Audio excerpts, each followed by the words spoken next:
put this in the beginning of it as the disclaimer. We all need to just state this.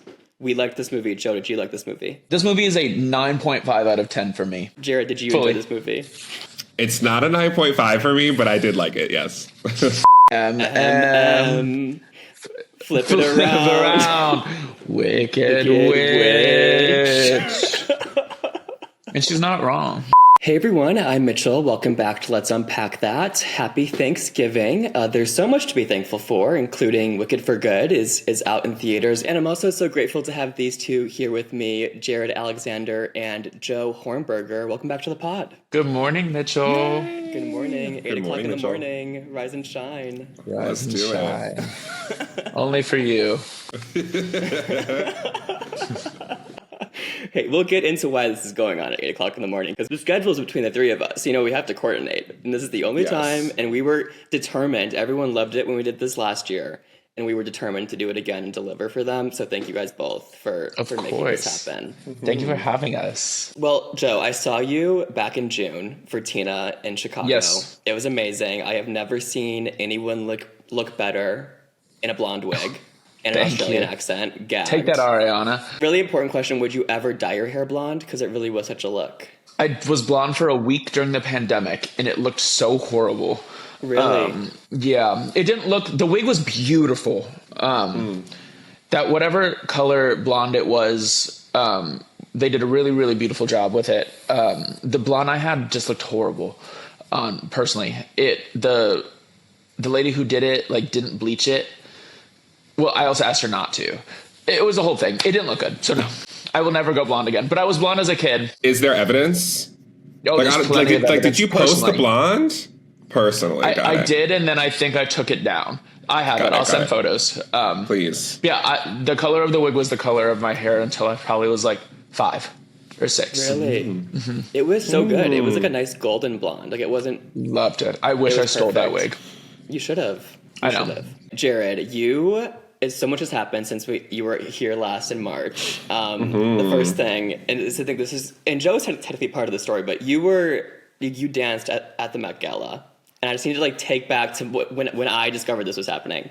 So just picture me, Met Gala Monday, sitting in my living room, working away, work from home, turn on the Vogue live stream, and there's people performing, and I'm like, oh my gosh, this is amazing. I love this. This is so great background music. I look up and I'm like, wait. Is that in the middle? Is that who I think it is? And I text Joe immediately, and I'm like, Joe, is Jared dancing at the Met Gala right now? Do you know anything about this? All caps. Yes, I think that's Jared. It was amazing. Yes. How did this opportunity come to be, and what was it like to be up there, dancing for Anna Wintour? So to make you guys feel better, no one knew. Not even my best friends knew. My mom, I called her 5 minutes before. As you can imagine, I couldn't really talk about a lot of that for a long time. But, I basically was reached out to about doing a performance and for performing for the Met Gala in general, for the inside portion, which I can't talk much about, but the outside was a last minute thing that they kind of wanted, because we were hired to perform for the event. And then it was going to be a historic Met Gala for so many reasons, but also they were we kind of want, for the first time, to kick off the carpet with a live a cappella performance. So my main goal was, it was so fun and amazing and a very fast experience. The process was maybe 2 weeks long, but I just really was focused on not having a Lizzie McGuire graduation moment. Those steps are famous. There are so many eyeballs on you. And it was a huge, moment. And we were singing live, and it's really hard to a cappella sing, as I'm sure Joe knows. And it's very hard to come together as a group and to really kind of make that sound seamless and work seamless, and also move up and down the steps in that way. So I just really did kind of black out the whole time and just was really focused on not tripping. And I did not trip, because it could have gone one of two ways. That really could have gone one of two ways, and it went an amazing way. And it was such a cool experience. It was my 8 years in New York, not to the day, but around that kind of time, because I graduated around May in 2017. So it just felt really special, coupled with me really starting to perform again, particularly this year. it was awesome. It was so cool and like exciting. And the longest day of my life, but it was very fun. The fits were like so sharp. Yes. Tailored to perfection. Like, you guys looked so good. So cool. Well, speaking of performing, you're currently in the national tour of & Juliet. Also, the second biggest gag of the year was that announcement. 1-2 punch. You're like, let me show the girls what's up. Truly. Yeah. I threw my phone. It's exciting. It's weird because I mean, maybe when like Joe and I kind of started to become friends, like I am like still a musical theater boy, but like during the pandemic, I like really stumbled into journalism and like still have this great media career that I built for myself, and I'm still at Parade and doing that. But when I got laid off from the Griot like a year and a half ago, like I've still always been represented, still audition, but like famously the work is so much less, and B, I just like really honestly wasn't maybe giving it 100% of myself when like having a whole other career. So when I got laid off, I just really was like, if I'm going to do this, like I really want to give all of myself to this and like really commit. So I feel like the past 8-9 months, I really was hitting it hard with auditions, and I feel like really meeting moments in certain ways. And yeah, I was auditioning for the show through like the beginning of the summer, kind of like late around, honestly, like kind of right after the Met Gala. And this is like the second year of the cast. So I found out through the summer, and we started rehearsals in August. We've been at this now. We're starting our 10th week. So we like rehearsed in New York for 2 weeks. Then we went to Costa Mesa, where the first year was finishing their run. And we would rehearse during the day. They'd perform at night. And then that was kind of our turnover. And yeah, I'll be doing this till September 2026. So it's like a huge commitment. It is definitely like, not to sound corny, but like such a joy. Like it is a very fun show. If your listeners have seen it, like it's like a really, not just because I'm in it, it's like a really tight show. Like the book is really fun. The music is so great. It's like, even like, because I'm one of Shakespeare's players in it. Even like the ensemble, like all have featured moments and really like big things to do outside of like I cover 2 of the Friends, the principal tracks. And it's an important message, I think, to be sharing right now. It is exhausting. Like I've never, like I'm very singer, actor, dancer. We're dancing in the show, like a lot. Yes. So I've definitely like grown a lot. It's just the whole experience has been amazing. And if people can come out and see it, definitely come. Like we're going to be all over the US and parts of Canada this year, into next year. And yeah, it's like really cool. And I'm still writing here and there too, which is fun. But the show itself is a beast. So that's what I'm committed to. But it's a blast. And I love musical theater. It's fun. It's a blessing to work. And it's a good time. It's definitely come at the perfect time for me, I think. That's awesome. That's awesome. And it seems like you're like literally just glowing and thriving. Like all these pictures of you. It just looks so fun. I love to see it. The Chicago and Milwaukee girls listening, I know you guys will be in both those cities in like the summer. Yes. Yeah, we're going to spend 2 weeks in Chicago this summer, and I've never been. So. Oh my gosh. Hyperfixations, as is a tradition with this podcast. But the thing is, guys, we have a time crunch. We have an hour to get through the entire plot of Wicked Part 2. So we are going to do a speed round of hyperfixations, 10 to 15 seconds. Just get it out there, and then we'll keep it moving. My hyperfixation is Mary Cosby's church. I want to join the congregation. Something about last week's episode of Salt Lake City, I cried more watching that episode in that church scene than I did watching Wicked for Good. It changed my life. I don't care if it's a cult. Mary Cosby signed me up. I'm there. I felt spirituality. That's all. I'll be in Salt Lake City. Yes, Mary. Jared, how about you? Similar vein, my hyperfixation is Stacey Rush of The Real Housewives of Potomac. She's going viral with all her old QVC videos. I don't know if you guys have seen, where she's like talking about the Stones and the drama. She had a really great BravoCon. She's just really zany, really loopy. She is a liar for sure, but I'm on her side 100%. So I would say it's Queen Stacey Rush right now for me. Love. And Joe? I got a vacuum. I love my vacuum. I got it. It's filthy right now because I've been vacuuming a lot. But I got a Dyson vacuum. It's charging on my wall. That's my hyperfixation. I've never had a vacuum. I've had like a hand vacuum. I'm 30. I love my vacuum. That's it. That is so real. I'm obsessed with my Dyson. Like, I miss it in my apartment. It's all I asked for Christmas, and my mom already sent it to me. She was like, I'm not putting that under the tree. I was like, okay. I vacuum every day, twice a day for fun. Yes.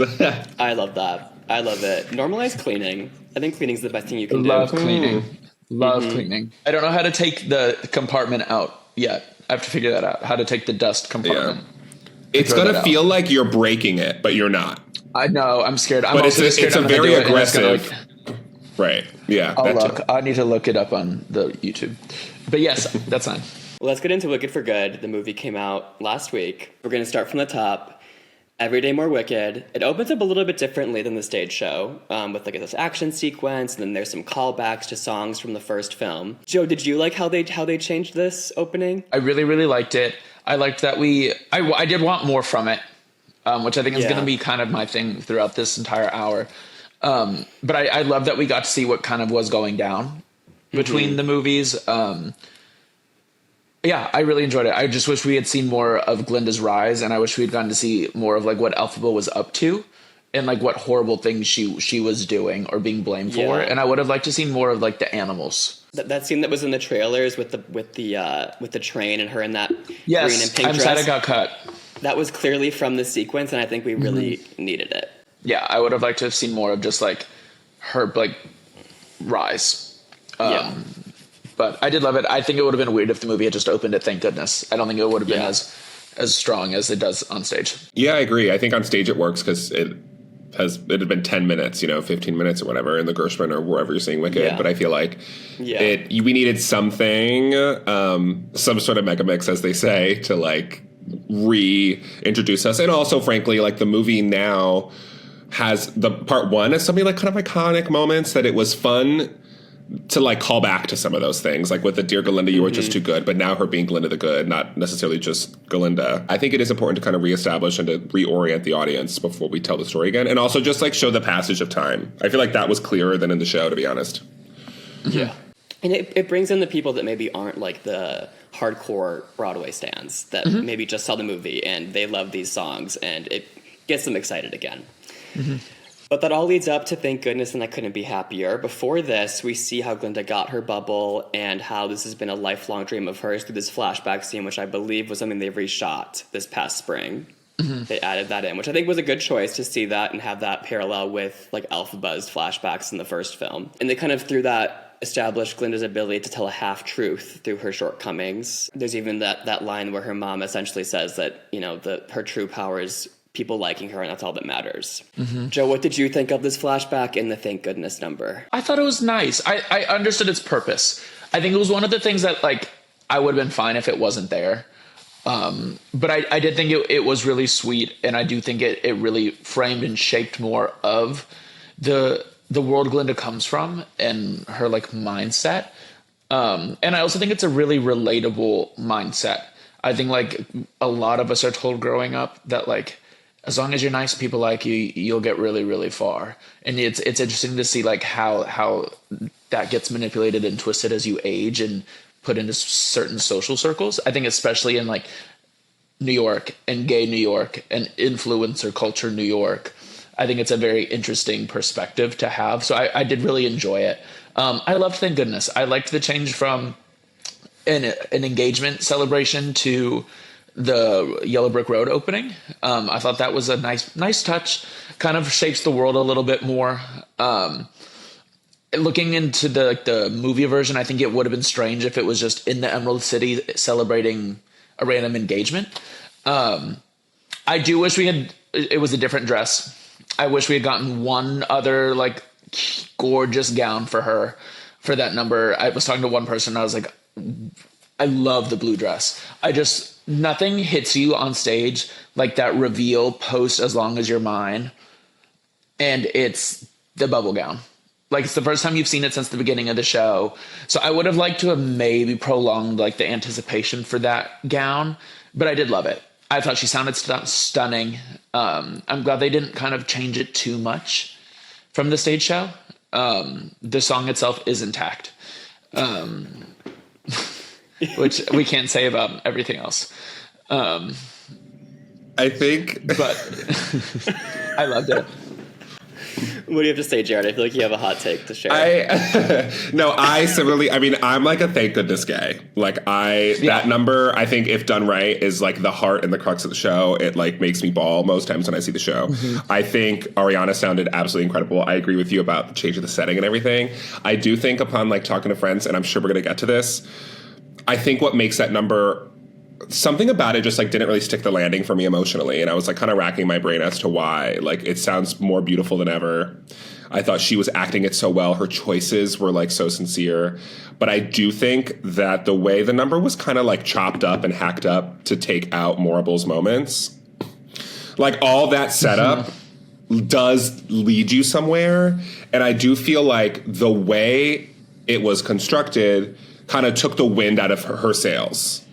And so the end of the song is just like a pretty end to a song instead of it being like, oh my God, this is what the show is about. Like this is actually like there is a cost to her being perceived as good and to her like doing this and to her being liked all the time, is that she's really losing. Like she has everything she's ever wanted and yet she's lonelier than ever. Like I feel like why that number works a lot is because it's Morable really setting the stakes and also really applying pressure to her vocally. It's just kind of hard not to do that. But honorable mention, her option on Fiancé, I'm not going to do it now because it's really early for me, was everything to me. Like I was like, that's Ari. Like that's perfect. But yes, that's all I had to say. Sorry. Yeah, I think that's like, I felt like that was like the cost of what expanding the opening also took away. Like all of the setup that is done and thank goodness on stage was already done. Right. And so it does change like the purpose of thank goodness. And it does change the stakes per se. Yes, I agree. They turned it into just a beautiful song where it's like a slight insight into what you're going to get from her. Totally. But she sounded stunning. Good for her. Of course. I mean, she's never sounded bad in her life.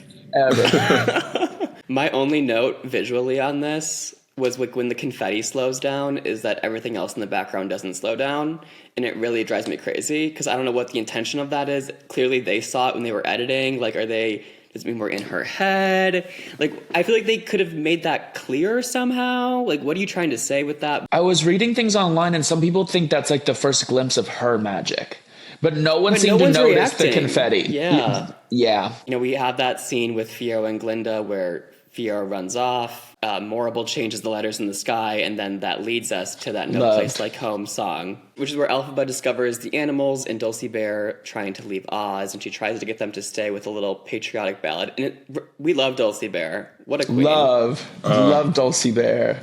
I want a Dulcie Bear hug. Like, can we have a meet and greet at Universal? Run Sharon Herchuk. Wait, who's Sharon? Sharon D. Clark. Is that who plays Dulcie Bear? Yes, icon. Okay. Broadway icon, West End icon. Yeah, okay. She's the voice. Okay, thank you for the lore. I appreciate that. So this song, I'll share my opinion. I've seen the movie 3 times. First time was kind of, what is this? A little bit. It is a little bit of a patriotic song to me. And I feel like it is one of the moments in the movie where it feels like they're really trying to force feed the audience the message of this film, which overall I think this movie does a really good job of trying to bring in the animal storyline more and like the political elements, which get lost a little bit on stage. I just partially wish that the song kept going. Like, I wish it didn't stop with the lion, because it could have maybe been good if it didn't stop there. Like, if it would have picked back up or something, like if they would have, maybe she flew away and she's like, keeps singing or something. It just ends up being kind of lame to me. Jared, what did you think of the song? Yeah, I had to go and like obviously listen to the soundtrack after because I do think, like you said, I do think Elphaba did need a moment like this narratively, especially like a song that's about defending a place that doesn't necessarily love you. And I feel like that's like super universal, but also be like what the crux of the story is. And I don't know if we get to the heart of that in the stage show like that. So I get the reason for the song, and it actually melodically is genuinely pretty. But the way it's cut off is just so, like, I get the importance of it, but it's like, okay, wait, what? But then listening to it, I was like, okay, wait, the end of this is so pretty. I kind of wish she had that moment.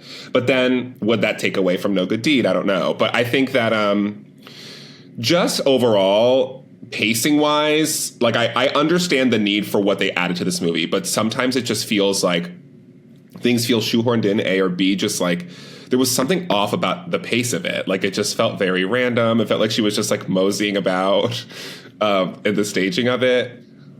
But I do like the song now, like having sat with it. Like I don't think it's a bad song. Both new songs I don't think are bad.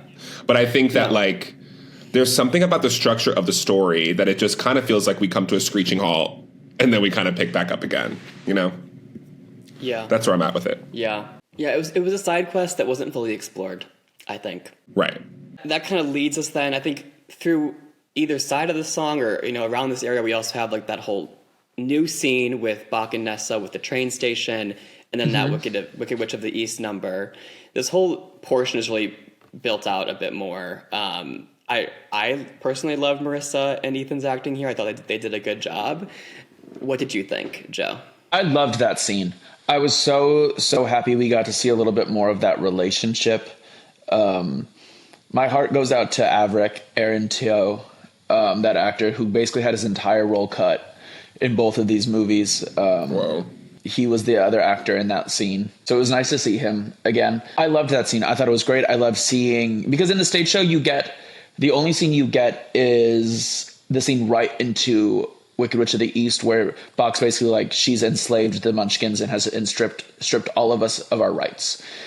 We don't see anything about that. We don't know what's happening. We don't know what she's done. I did really appreciate seeing the kind of before and after of that in her reasoning. That being said, Wicked Witch of the East is the biggest fucking chop of this entire movie, and I'm furious. It's literally not any one specific's fault. Everyone loves that song. There is not one person in the Wicked fandom who does not stan Wicked Witch of the East. It is an immediate skip now, unfortunately, and it's the only recording we have of it. Ethan, 8. Slater. I love Ethan. I think Ethan is a tremendous actor. Thank God for him. On top of the song being redone and it being done badly, I don't really care for them changing Nessa's arc. I understand the point, and I really champion that Marissa was cast. I think that's really important, and I think it's the only way it should have been. She should have been represented and played in the movie. But what I don't necessarily agree with or believe in is that just because she is disabled doesn't mean she can't be a villain, and she can't be a witch. And it felt like, to me, a cis white abled person, that allowing her to kind of restructure or be open to the conversations of redoing Nessa, we lose that completely. So the Wicked Witch of the East is just not earned. Like, you're not allowing her to be a dictator, tyrant, governor. Like, she's supposed to be a horrible person. You are not supposed to like Nessa. It doesn't mean you're not supposed to understand Nessa, but you're not supposed to like Nessa in Act 2. That's also the point of Wicked Act 2, which I love. Everyone is wicked except Elphaba until the end. So you see everyone's evilness. You see everyone's manipulation of everyone around them and their circumstances and their environment, except Elphaba, who is trying to help until you hit no good deed. And it just, I sat there confused as fuck. I was like, why are we talking about the Oz dust? Why is she singing in head voice? What are these words? What is this melody? It's the same melody I learned later. It's just at like half speed. The choice of seeing her fly and like the shoes glowing red, like cool way to get around the red, slipper they issue. do that on stage. It's great. Yeah. Maybe you add a scene of her flying to like the Munchkins, like she has enslaved somewhere and like she's commanding over them and being evil. Like, show more of just that. Be evil. Just be evil in the scene. I love that they made her fly and then they put her right back in the chair. Like, right. It just was a lazy scene. She's wheeling over to the book, and Elpha was like, "Stop!" from across the room. Totally. She's like, "Stop, Nessa! You're doing it wrong." And Ethan's just standing there like, "Well, I'm going to go." No one's doing anything. And it's a hard scene. I get it, and I do feel for John. I think John did the best he could given the circumstances of like allowing room for that song to breathe and change and be like updated. But I do think sadly the updates caused it to just like not be good. What did you think of the look of the Tin Man? Loved. Stunning. Paul Tazwell, second Oscar engraved. The makeup artist too, the way they transformed Ethan. Yeah. Amazing. Wonderful. The lead up to this scene, the visuals here of Glinda getting ready for her wedding alone, well, with some animal friends, which is, I think, an interesting choice to see that she is friends with the animals. At least it seems. Maybe they're employed by her, but she seems to have a positive friendship or relationship with them. I thought that the scene, both before the wedding and then with Elphaba, kind of added context in how Elphaba ended up confronting the wizard and getting back into Oz.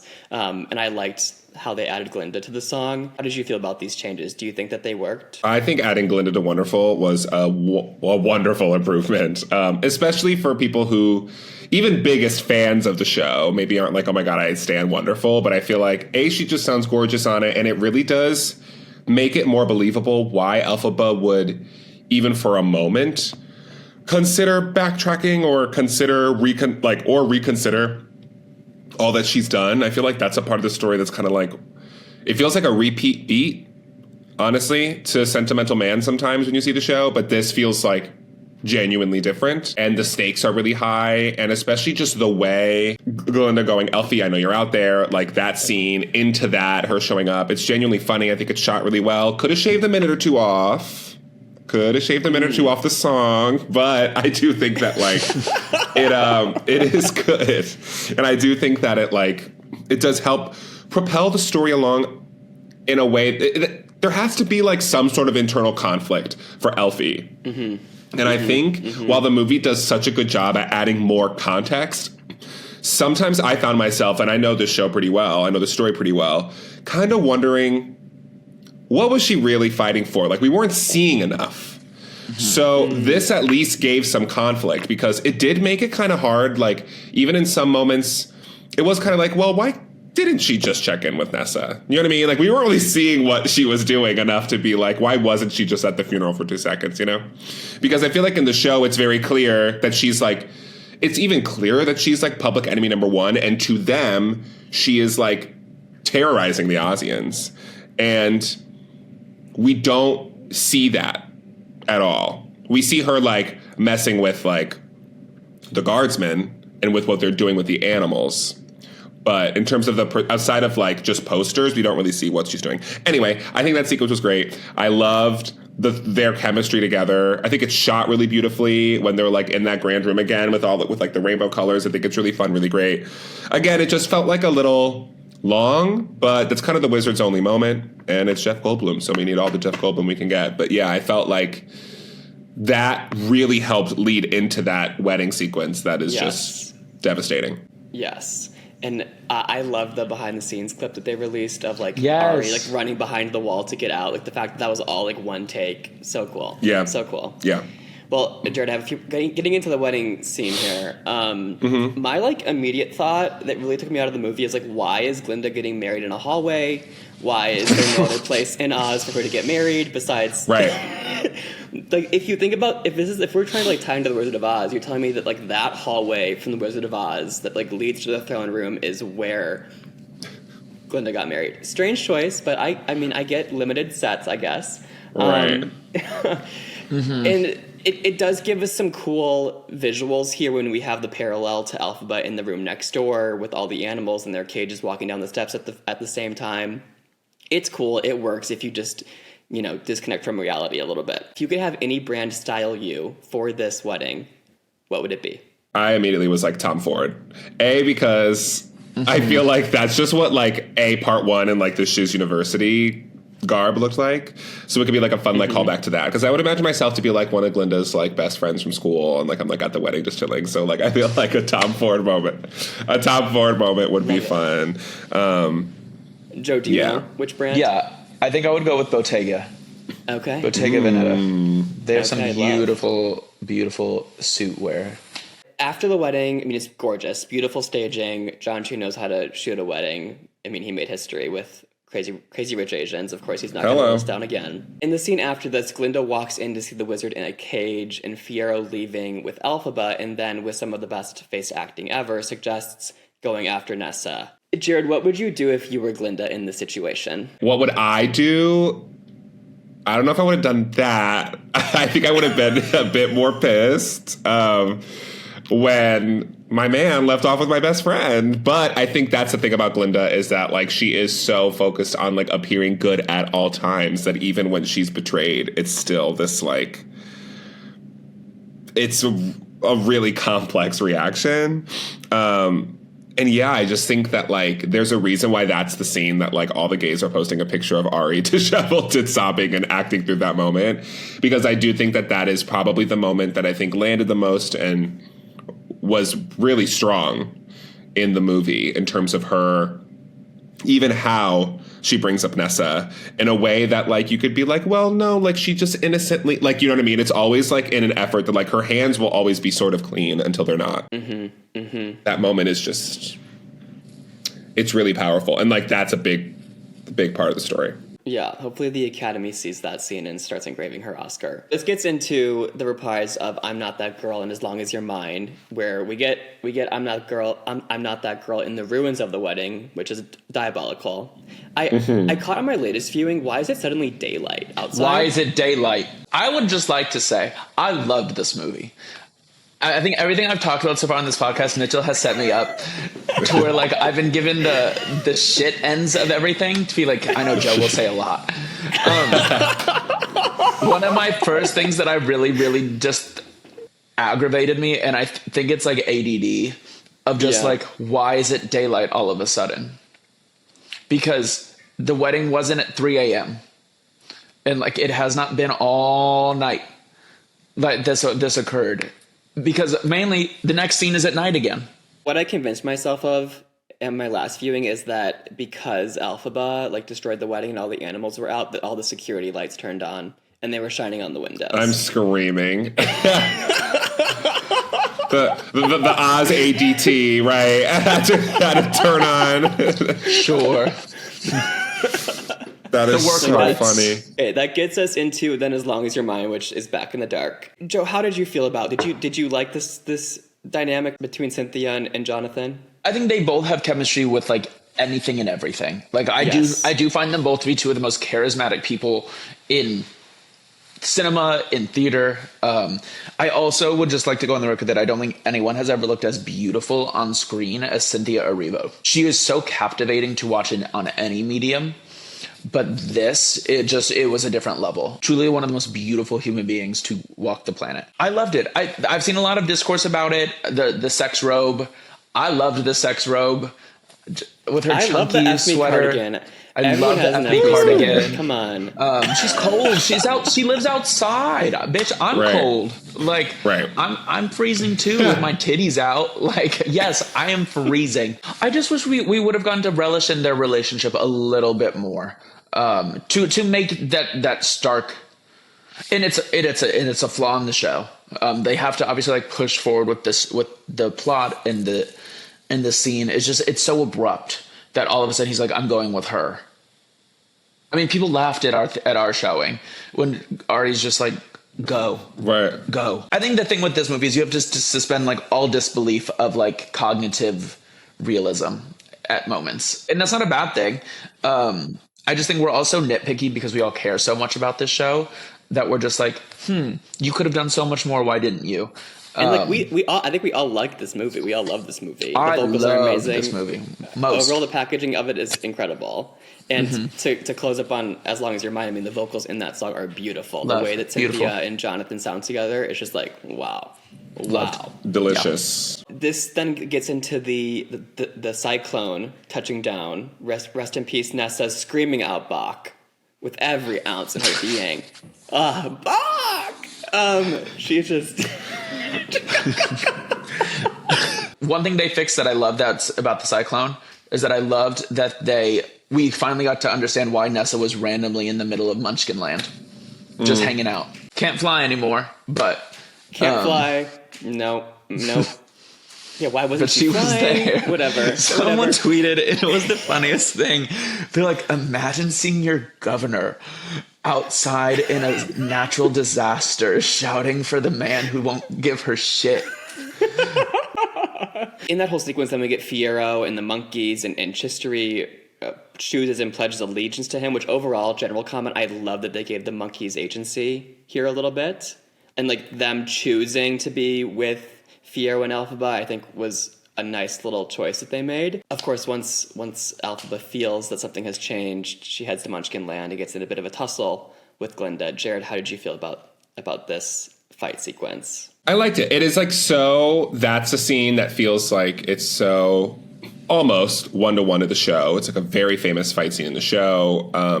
I do feel, again, kind of to go back to that poppy field scene that we didn't get, there's something about this movie where, like, it's really hard to really grasp the character work and everyone's relation to each other.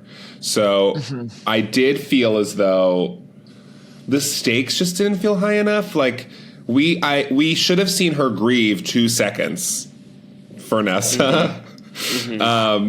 If she meant as much to her as we're told constantly that she is. It's kind of weird. Like, that was a weird moment for me where she just, like, kind of isn't really grieving at all. She's like, I just need a moment, but, like, kind of isn't. We added so much more to this movie, and I'm still confused with certain parts of it. That I'm confused with the stage show of it. And I just feel like it's hard.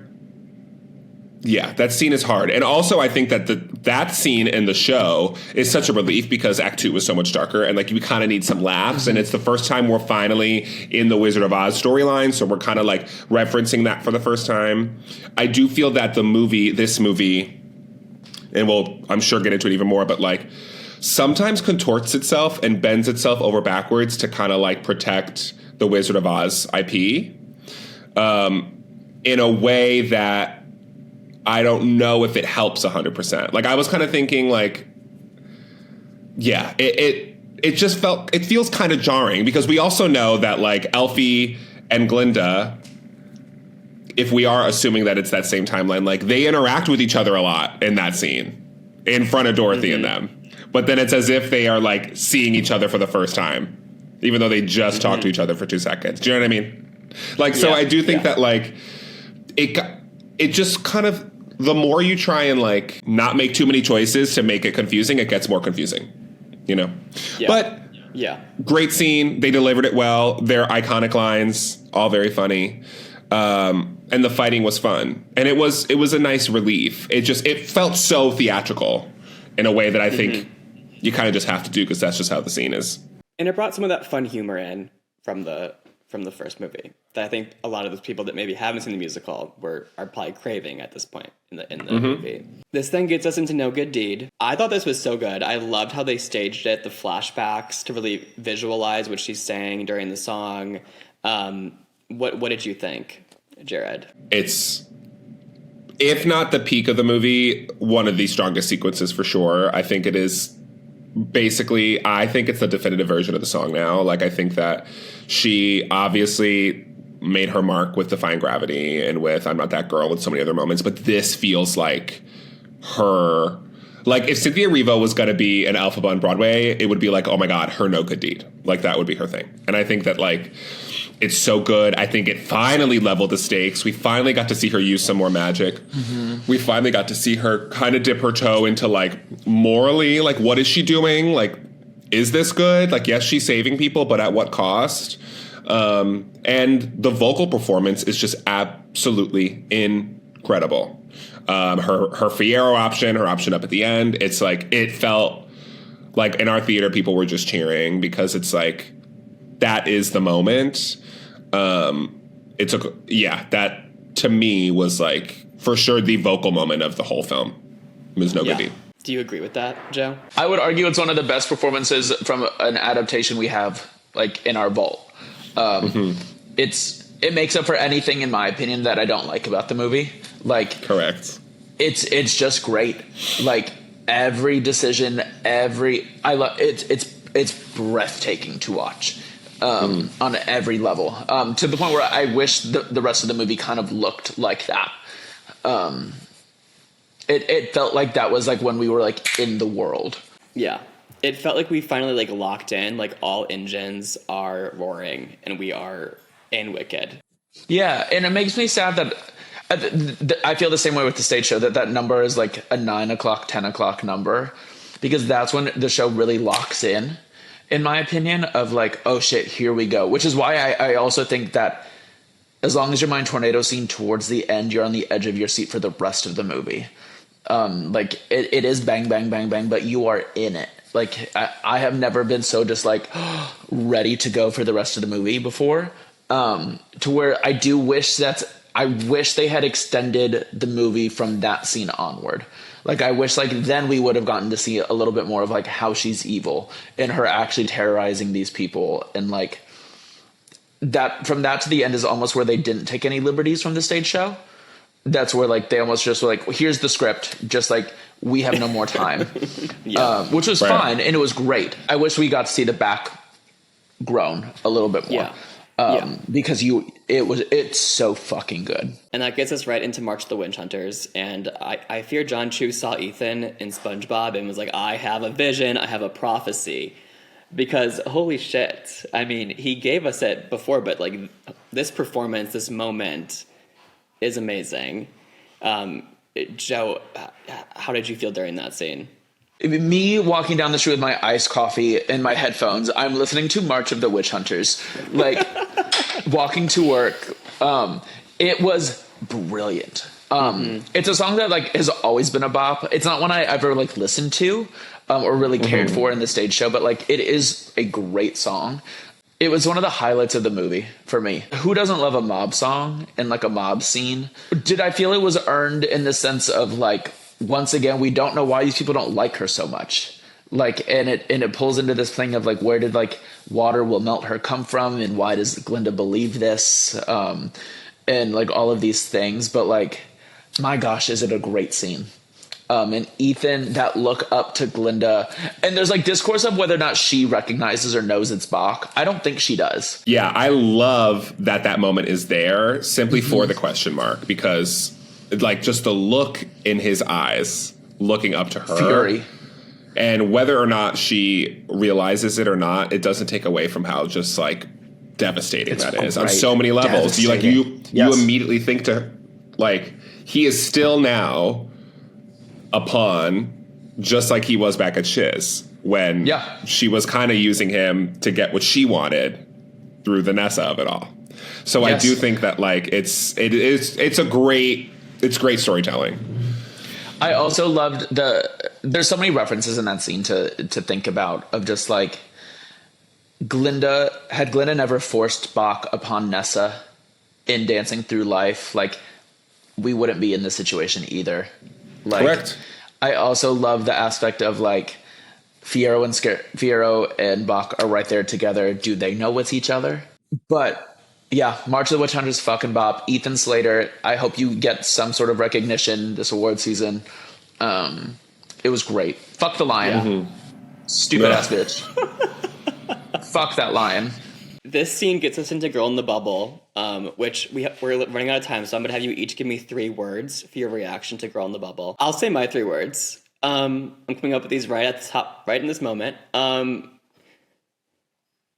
Pretty, misplaced, cinematography. Beautiful gown, singing. Sure. Really? Like, those are my 3 words. Sure, and really. Because I get it. I understood. I will say this because I didn't say anything about No Place Like Home because of time. I'll say now it's the better song of the 2.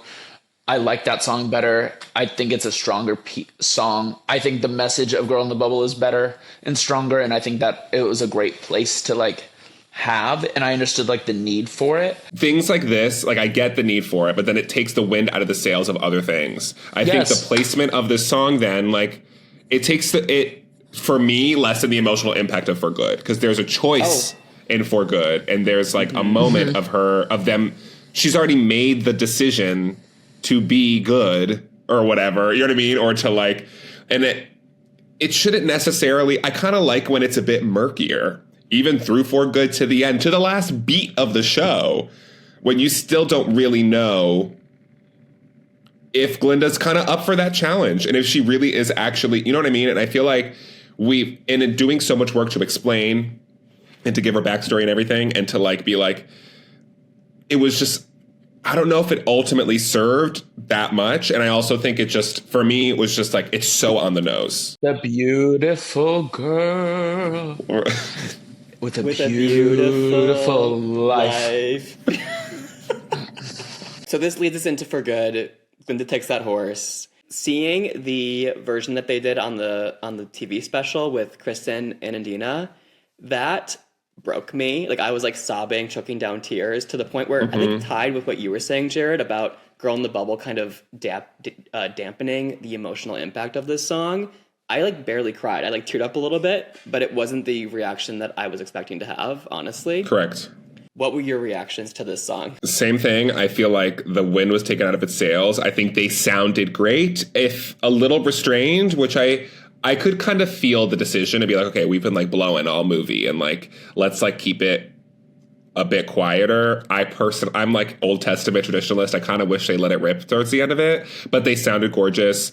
I think the way it was shot for me, though, it was kind of giving Les Mis. Like, it was, the close-ups were so close.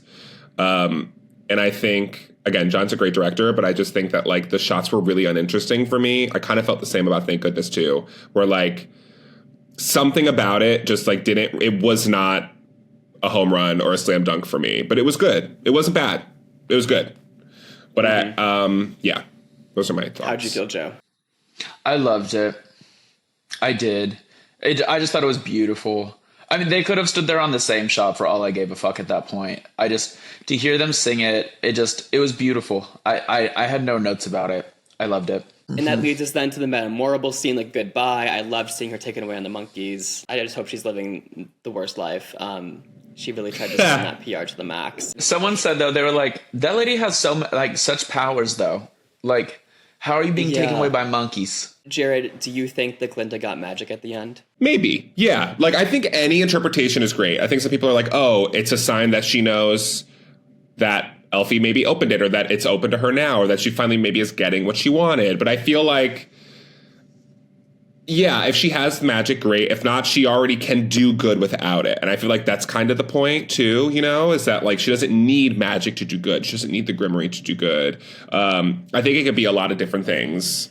And even though, like, she doesn't know that Elfie's alive, I think her knowing that, like, she's okay, maybe, or that, like, this all wasn't for nothing is kind of what I interpret it as. Like, she's doing the right thing. I mean, the girl lost just about everyone she's ever known. So it's like, and Shen and Bo and Yang are nowhere to be found. Baby, nowhere at all. Okay, last question here for each of you. Smash or pass Jonathan Bailey as the Scarecrow? I mean, smash. Yeah, it's like, it's still Jonathan Bailey. Everyone said he looked horrible, and I thought he looked great. No, he looks great. I thought he looked great. I thought they did a great job. Overall, great movie. Thank you guys both for being here and doing this at 8 o'clock in the morning on a Tuesday. Thank you, Mitchell. You guys can follow Jared at Thank you so much. on Instagram, and Joe at Joe Hornberger on Instagram. Appreciate you guys both so much. We both have an amazing Thanksgiving. You as well. You guys too. Oh my God.